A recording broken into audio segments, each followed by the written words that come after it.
Hey everyone, welcome back to the Michael Lofton Show on Reason and Theology. Got a fascinating topic for you today.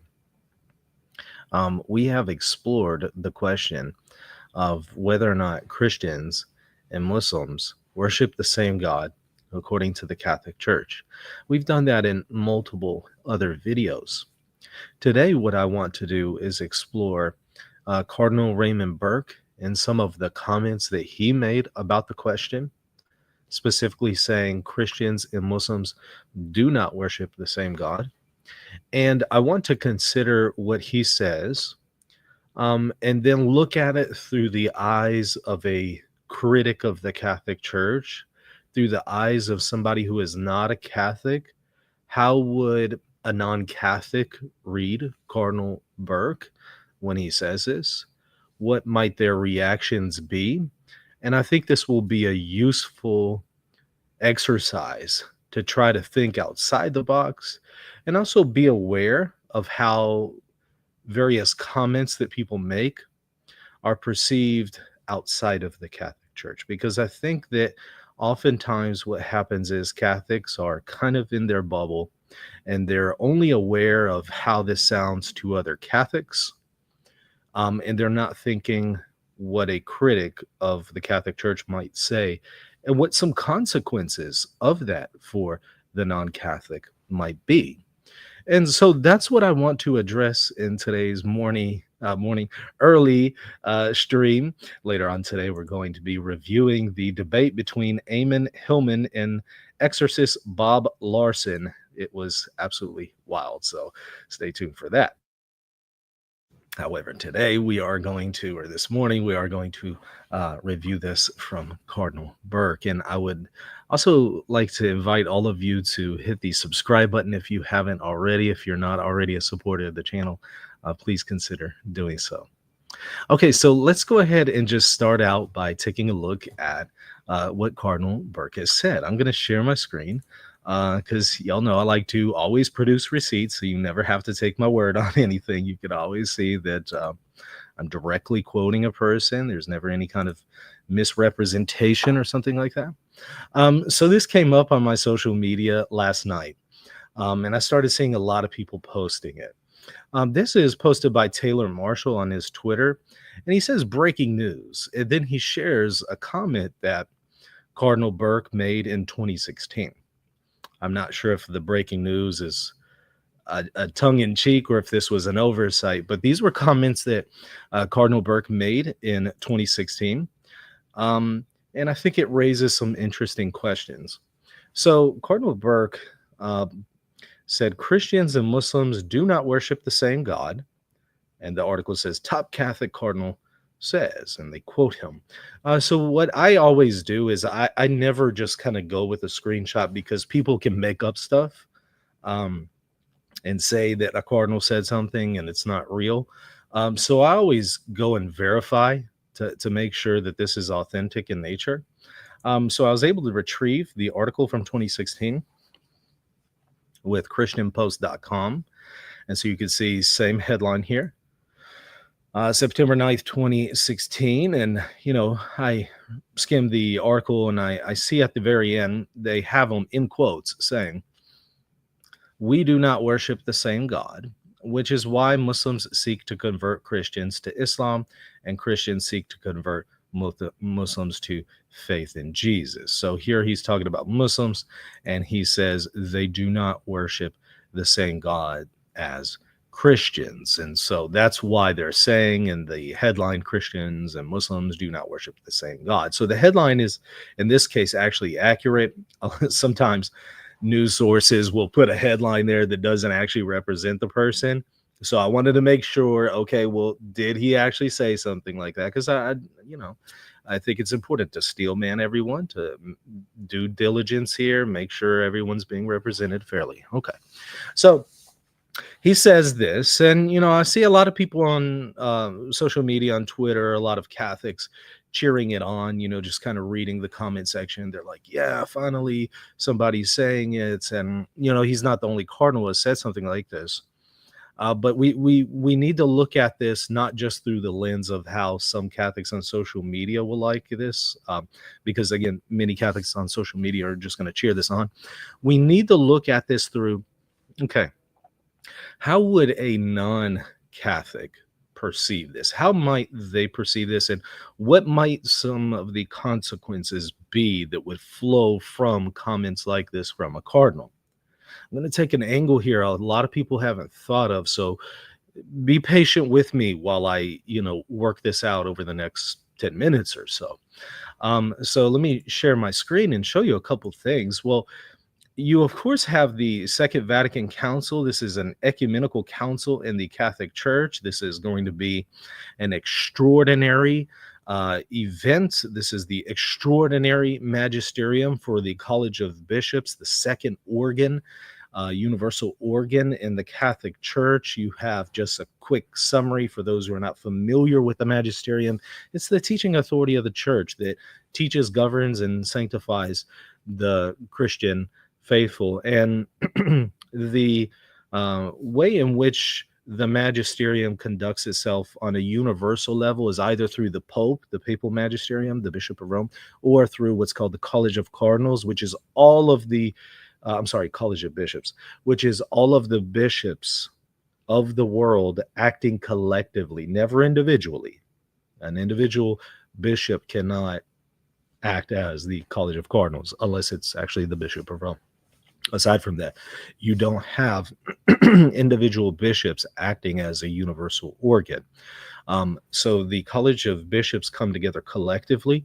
They can either do it kind of in their own territory, in their own diocese, but speaking collectively with all of the bishops of the world, or what they can do is they can come together in an extraordinary manifestation of the College of Bishops, and that would be an ecumenical council. Okay, so, and an ecumenical council can teach in two ways, just like a pope can teach in two ways, infallibly or non-infallibly, i.e. definitively or non-definitively.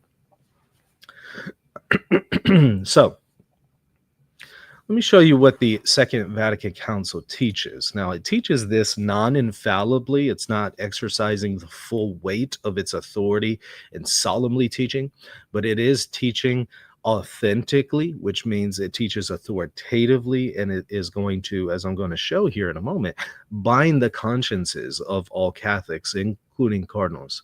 And so here's what it says. It says in paragraph 16, but the plan of salvation also includes those who acknowledge the Creator in the first place. Amongst these, there are the Muslims. So right out the gate, they're saying that Muslims can be saved. They're saying the plan of salvation includes Muslims who, professing to hold the faith of Abraham, along with us adore the one merciful God, who on the last day will judge mankind. So there's two big things here. They're, number one, saying Muslims can be saved as Muslims. They're not saying that these are formal converts to the Christian church, although they are going to argue that these Muslims who remain formally as Muslims are united in some mystical way to the church, and therefore in some mystical way Christians.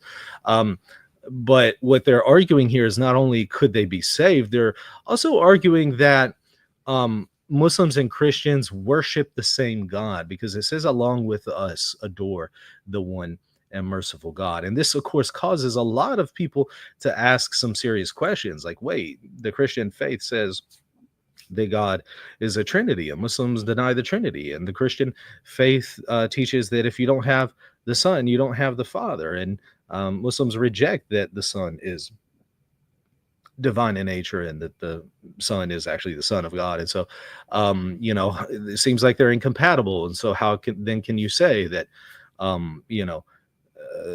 Christians and Muslims worship the same God? And, ironically, I've pointed out the very same Taylor Marshall that we saw is, kind of cheering on Cardinal Burke here, is the same Taylor Marshall who once solved this dilemma years ago.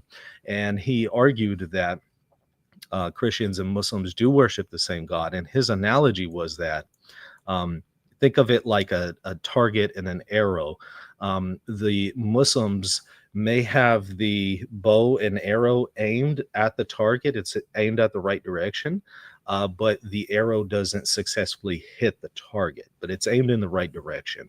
And so Taylor Marshall at that time argued that Muslims, their worship is oriented towards the one true God, but it doesn't successfully hit the target because they don't worship the Trinity and so on.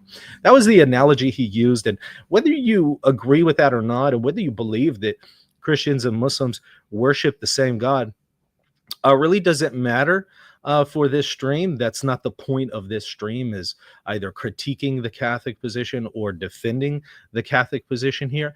That's not the point. I'm going to actually take a different angle with this, one that I think most people haven't thought of yet. So again, bear with me as I just kind of walk through some of this information, and then you'll see where I'm going with this in kind of a unique angle in which we need to analyze this. And so here's from the Catechism of St. Pius X.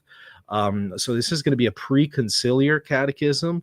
A lot of, traditionalists are huge into Pope Pius X. He's that pope who was against the heresy of modernism and the modernists. So Pascendi, Lamentabili, and a number of other acts that he promulgated were oriented towards the heresy of modernism. And so he was a staunch defender of the Catholic faith over and against the modernists. So Pius X is usually seen as this triumphant, staunch traditionalist pope. So in the Catechism of Pius X, it says, who are the infidels? And then it says, infidels are those who have not been baptized and do not believe in Jesus Christ, because they either believe in and worship false gods, as idolaters do, or though admitting one true God, so now they're going to talk about not people who worship false gods, but people who worship the one true God. Although admitting one true God, they do not believe in the Messiah, neither as already come in the person of Jesus Christ. That would, of course, be the Jews. And then it says, nor as to come, for instance, Mohammedans and the like. That's a archaic term for Muslims, Mohammedans, followers of Muhammad. And so what they're arguing here in the Catechism of Pius X is that Jews and Muslims worship the one true God, however imperfectly. So here you have this in, of course, the preconciliar period. You also have even church fathers saying the same thing. So the one of the last church fathers, John of Damascus, writing in Muslim territory, John of Damascus, very famous in the East and also in Catholicism. Damascene, John of Damascus, argued that Christians and Muslims worship the same God. And so you have this long-standing tradition in the Catholic Church. In fact, I've shown quite a few first millennium and second millennium popes who were writing to Muslims saying that they worship the same God and making comments like that. So again, whether you agree with that or not isn't really relevant to this stream. I'm just putting out the information that needs to be examined, because we're going to ask how a non-Catholic will perceive this conversation in light of the information that I'm showing you and unfolding now. So stay with me.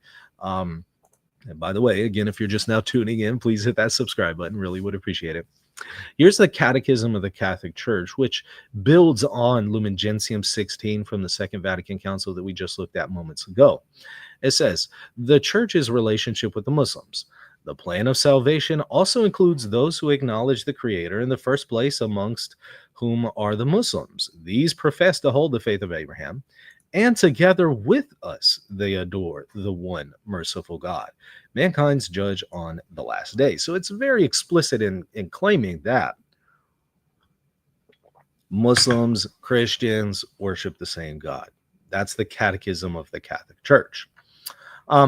Now, as a reminder for those who have not worked yet through questions of the Magisterium, just to recap some of this information, you have what's called the Profession of Faith that John Paul II promulgated, the most recent one. And this is a profession that all Catholics, to be in full communion with the Catholic Church, have to profess. and bishops will specifically make a profession of whenever they're made a bishop. They'll actually sit out and read it in the ceremony. Some converts from Protestantism to Catholicism, lay converts, may have to read this during their service as well. But whether they read it or not, whether they make that formal profession or not publicly, all Catholics, to be in good standing with the Catholic Church and to actually be Catholics in full communion, have to be able to make this profession of faith. And it starts out with an affirmation of the Nicene Creed, or Niceno-Constantinopolitan Creed to be specific. But then after that, you have 3 concluding paragraphs. And by the way, there's a fascinating dicastery document by the Congregation for the Doctrine of the Faith, written by Cardinal Ratzinger and Bertone at the time, who offer an incredibly enlightening commentary on this. But moving forward, so the first paragraph says, with firm faith, I also believe everything contained in the Word of God, whether written or handed down with the Church, either by a solemn profession or by the ordinary and universal magisterium set forth to be believed as divinely revealed. So here there's an affirmation of all dogmas. So you, as a Catholic, you have to accept all dogmas with firm faith. If you don't, you are a heretic. Specifically, heresy is the censure for those who would deny a dogma. So if you deny the first paragraph, a teaching that belongs to the first paragraph, you're a heretic. Second paragraph teachings, it says, I also firmly accept and hold each and everything definitively proposed by the Church regarding teachings on faith and morals. These are your secondary objects. These are not dogmas, but they are infallible. So they're known as definitive Catholic doctrine. So infallible Catholic doctrine that is not technically a dogma. And the difference is the first paragraph teachings originate in Scripture and sacred tradition. Second paragraph teachings are not in Scripture and sacred tradition, but they are related to sacred Scripture and sacred tradition. That's the distinction. Okay, lastly, you have this third paragraph, which is related to what we're looking at today, because I think we all know the Second Vatican Council did not teach infallibly. Whenever it says that Christians and Muslims worship the same God, but it does teach authentically and authoritatively, so non-infallibly, yet authoritatively. So that teaching from Vatican II, among other popes who have reasserted the claim that Christians and Muslims worship the same God, that teaching belongs to this paragraph right here, the third paragraph. And so it says, moreover, I adhere with religious submission of intellect and will to the teachings which either the Pope or the College of Bishops enunciate when they exercise their authentic magisterium, even if they do not intend to proclaim these teachings by a definitive act. And so that is exactly what Vatican II did. You have the College of Bishops in an ecumenical council teaching that Christians and Muslims worship the same God, but they did not intend to teach it in any kind of infallible or definitive way. They just taught it in a non-definitive way, which would again be a teaching in this third paragraph. Now, Catholics are required to adhere with religious of submission of intellect and will to these teachings in this category. So if you've ever heard a Catholic tell you, I don't care if they're a cardinal, I don't care if they're a bishop, I don't care who they are.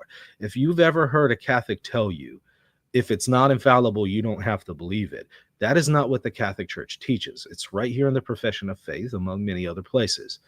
Donum Veritatis, again, the commentary from the CDF on the Profession of Faith, many other places. But Profession of Faith is like the most central. I mean, it's one of the most important documents in Catholicism, the Profession of Faith. You have to hold to that, it to be in good standing with the Catholic Church. So don't let anybody tell you that, hey, as a Catholic, if it's not infallible, take it or leave it, it's just opinion. That's not what the Church teaches. It teaches there are levels here of adherence. There are levels and degrees of assent, number one, to dogmas, then to definitive Catholic doctrine, and there is a level of assent required, religious submission of intellect and will. You intellectually and willfully adopt the proposition that is taught to you for teachings that belong in this category. So in other words, what the Profession of Faith is saying is that you have to accept what Lumen Gentium teaches about Christians and Muslims worshiping the same God, as well as everything else that Vatican II and everything else that popes have taught, even when they're not teaching infallibly. And by the way, sometimes popes can teach through their dicasteries. So a Congregation for the Doctrine of the Faith document sometimes is part of the papal magisterium and also requires religious submission of intellect and will, according to the document Donum Veritatis by the magisterium. So, long story short, what you'll have is people who will point out a difficulty here, right?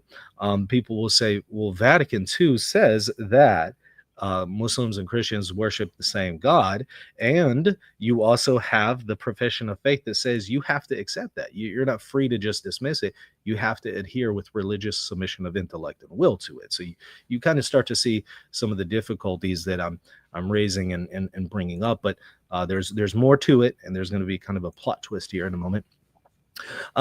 In addition, let's talk about, since it was Cardinal Burke who said this, right? Cardinal Burke is a cardinal, right? Now, cardinals, whenever they are made cardinals, usually they're also already bishops when they're made cardinals. Very rarely will a layman be made a cardinal. And maybe a little bit more commonly, you might have a priest who's made a cardinal, and then he is elevated to the rank of bishop. But usually it is a bishop who is elevated to a cardinal. And whenever Cardinal Burke was made a cardinal, he was already a bishop. So Cardinal Burke already had to have made this profession of faith at the ceremony where he was ordained a bishop. He already had to make a vow, adhering with religious submission of intellect and will to all of the teachings of the Pope and the College of Bishops, like Vatican II, even if they're not infallible in nature. He already made that vow as a bishop. But when he was made a cardinal, he also made that vow again, and some additional points here. The profession of faith and oath of fidelity that a cardinal makes when they're made a cardinal, which Burke would have made himself.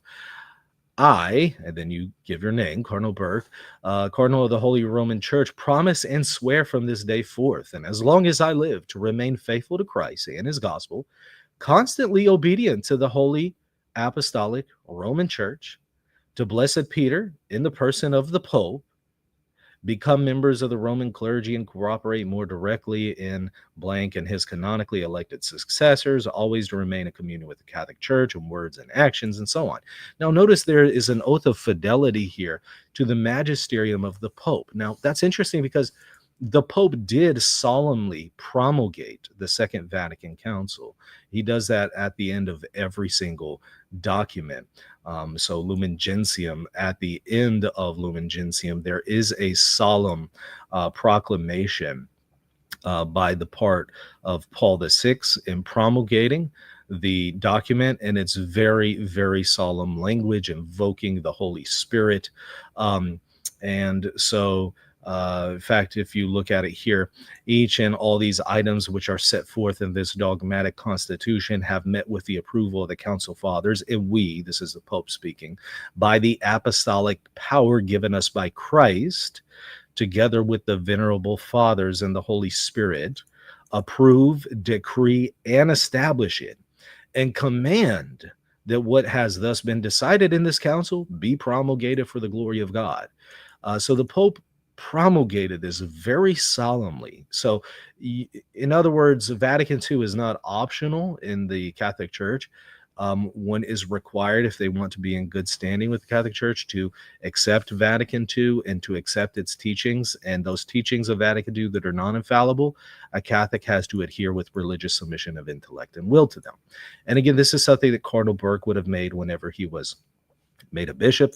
It's being reasserted here in his oath of fidelity as being made a cardinal and accepting the teachings of the Pope. I will point out, there have been at least 6 times now that I have seen Cardinal Burke reject a magisterial teaching of a Pope.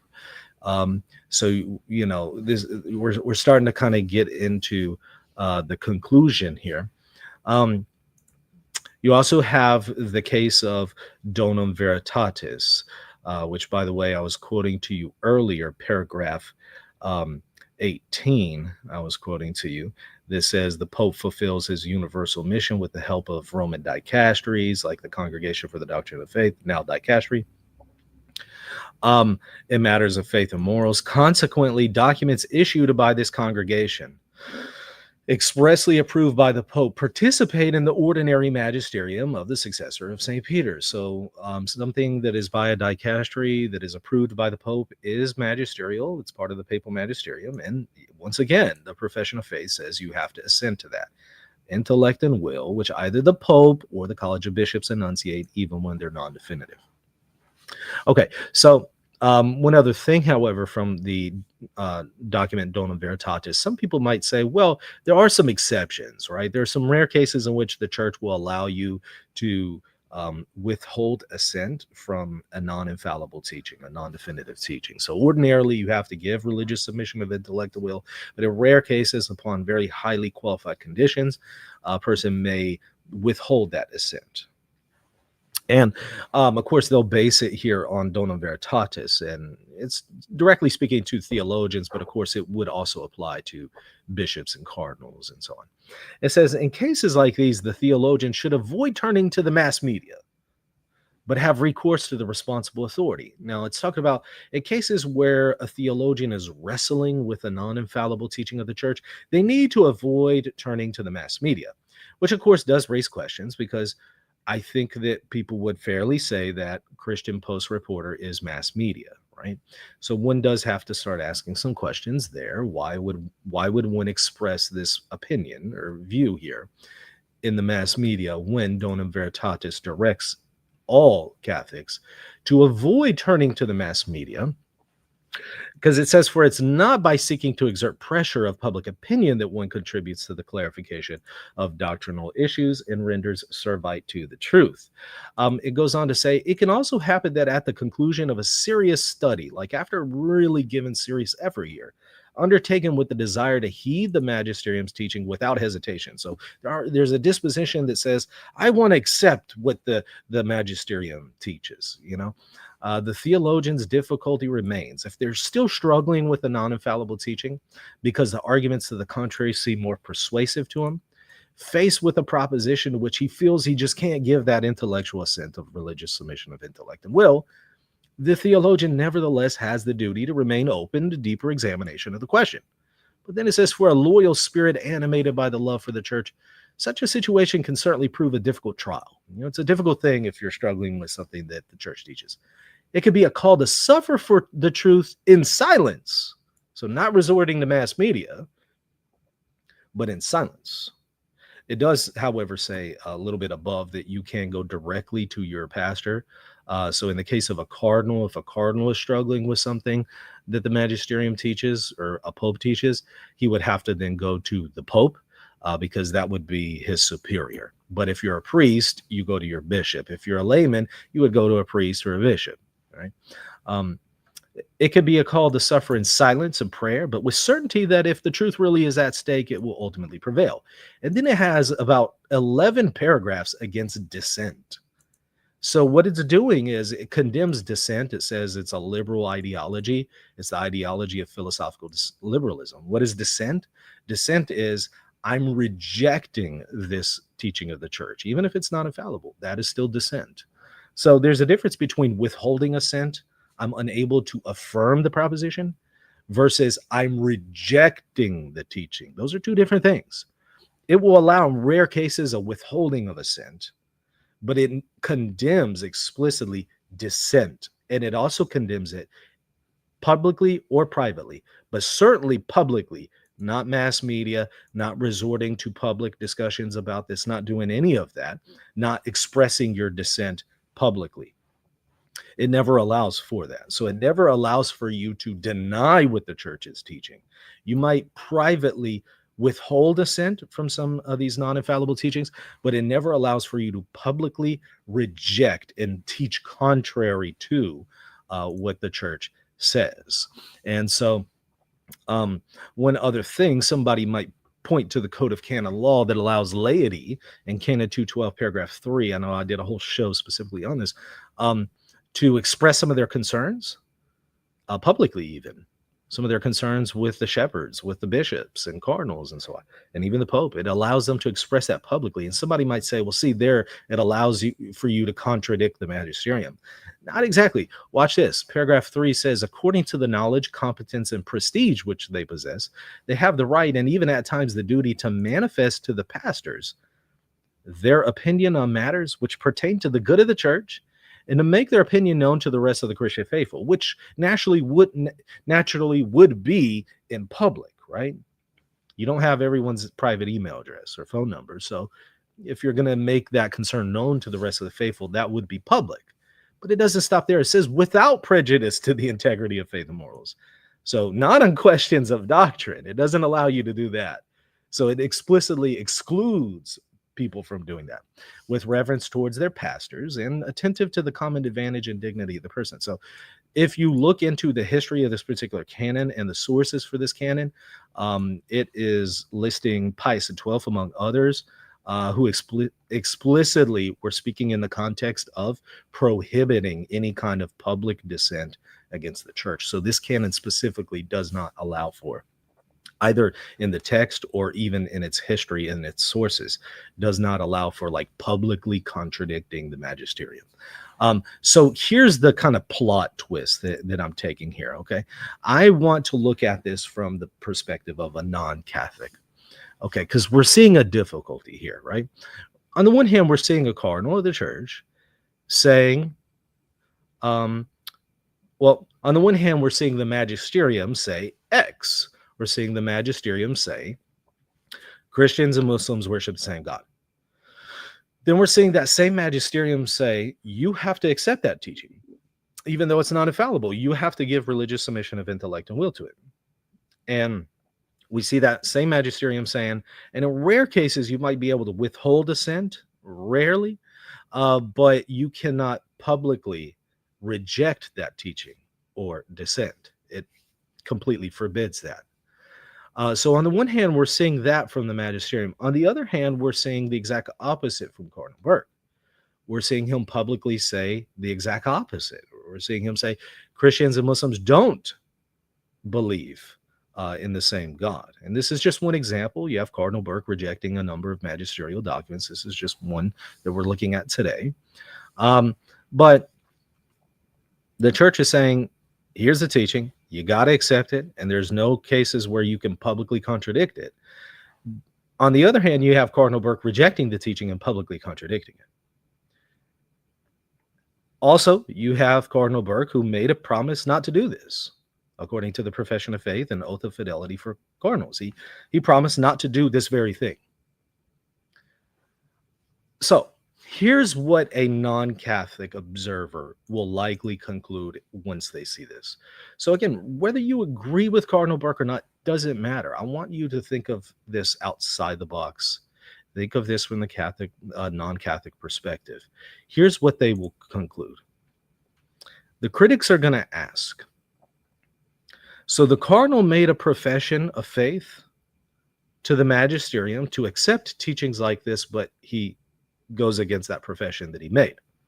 And they're going to say, well, if a cardinal does that, and if a cardinal rejects a teaching of the magisterium, why then should they, as a non-Catholic, accept what the magisterium teaches?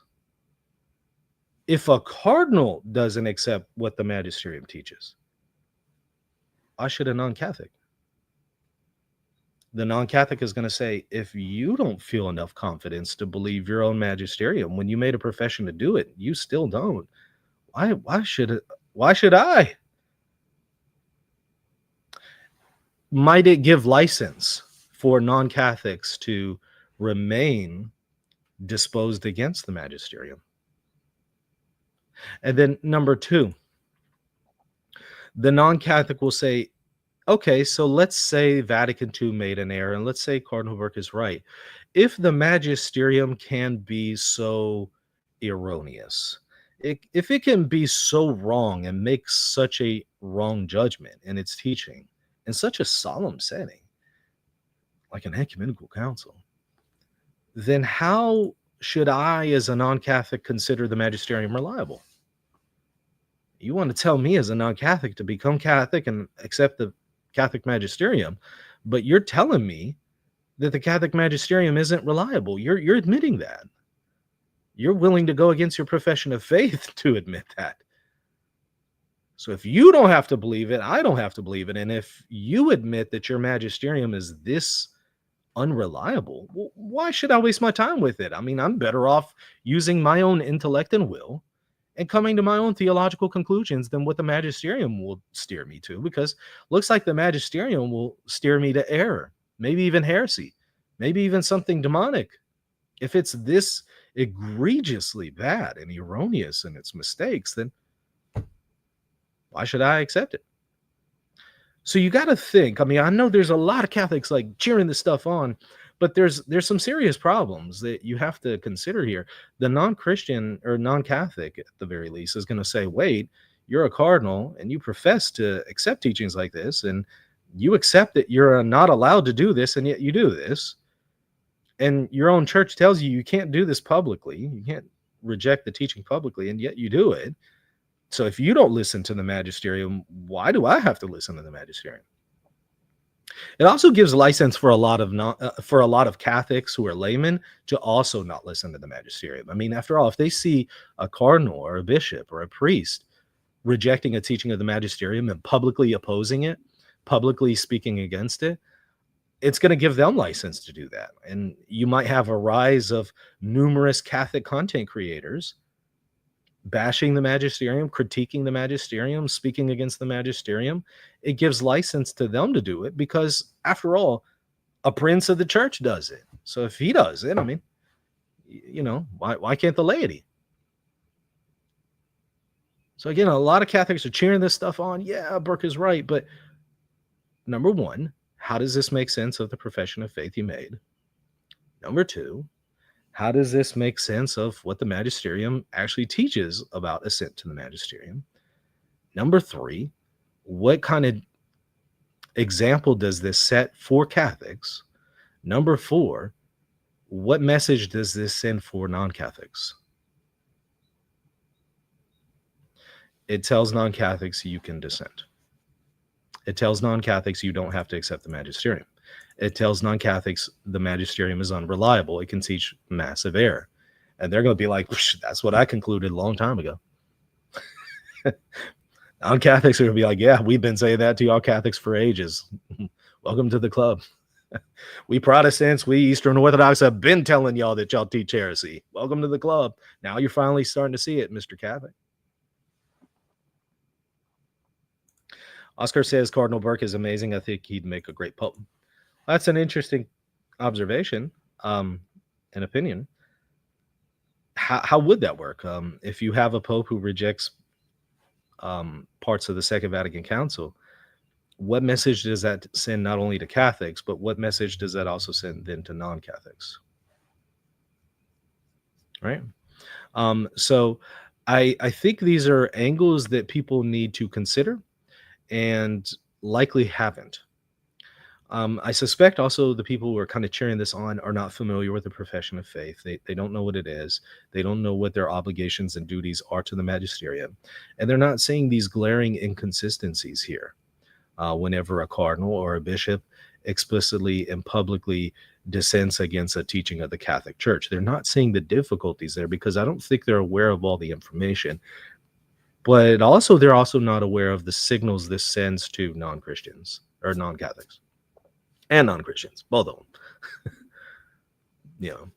You don't accept the magisterium, why should I? If you think it teaches massive error, welcome to the club. I've been saying that myself. So there you go. I don't have to accept Catholicism. Take your church and, go away. I'll stick to where I'm at because I don't conclude that Muslims and Christians worship the same God. So if your magisterium says that, I don't need it. It sounds like I'm better off without it. Sounds like I'm a better theologian than your ecumenical council. That's the message it sends.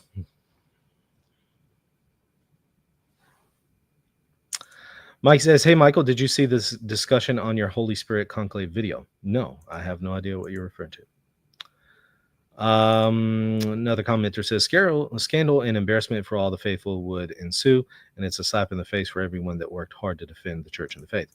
So a lot of people who have defended the magisterium will feel very offended by a cardinal or a bishop who undermines the magisterium, because they'll feel like, I've been telling people what the Catholic Church teaches about the magisterium and you got to accept it, and here a cardinal or a bishop comes along and undermines all that and gives justification to Catholics to dissent against the magisterium. He gives justification to non-Catholics to dissent against the magisterium and not even accept the magisterium. This will make an evangelist, a Catholic evangelist or a Catholic apologist who's actually trying to take this seriously, this will make them incredibly frustrated. Now, if they're not trying to take it seriously, or they're not even aware of their obligations as a Catholic towards the magisterium, then they'll probably cheer this on. They'll probably think, oh, that sounds so cool. That sounds great. And yeah, I hate Muslims, so I don't want to say that they worship the same God as me. So they'll probably cheer this on. But for the people who are aware, they're informed, and they're taking this seriously, they'll feel very slighted and very undermined, because they'll think, you just gave everybody justification to do the very thing I've been calling them away from. So.